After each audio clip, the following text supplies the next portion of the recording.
Rawalpindi institute of cardiology में शेख रशीद का तिब्बी मुआयना मुकम्मल कर लिया गया है। अस्पताल ज़राए ये बताते हैं कि साबिक़ वज़ीर दाखिला की तमाम टेस्ट रिपोर्ट्स नॉर्मल आई थीं। वाज़ेह रहे कि उनकी तबीयत की नासाजी पर उन्हें अस्पताल ले जाया गया था, जहां पर उनका तिब्बी मुआयना किया गया और उसके बाद ये कहा जा रहा है कि उनके तमाम टेस्ट जिनमें एको, ECG और दीगर टेस्ट किए गए थे वो तमाम नॉर्मल आए हैं। इस पर हम बात करते हैं डॉन न्यूज़ के रिपोर्टर ताहिर नसीर से। ताहिर, अब ये इत्तला थी कि उनको सीने में तकलीफ के बायस अस्पताल मुंतकिल किया गया था, डॉक्टर्स क्या बताते हैं उनकी तबीयत के बारे में?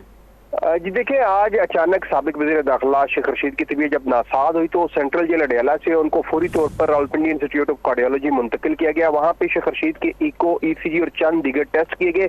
अस्पताल ज़राए का ये कहना है कि शेख रशीद अहमद को सीने में तकलीफ थी, जिसके बाद उनकी तमाम रिपोर्ट्स भी नॉर्मल आई हैं। शेख रशीद को ज़ेर मुशाहिदा रखने के बाद कुछ ही देर कबल RIC के जो डॉक्टर थे उन्होंने वापस सेंट्रल जेल अडयाला मुंतकिल कर दिया है और डॉक्टरों का ये कहना है कि शेख रशीद की तबीयत अब काफी बेहतर है। जी बहुत शुक्रिया आप ताहिर।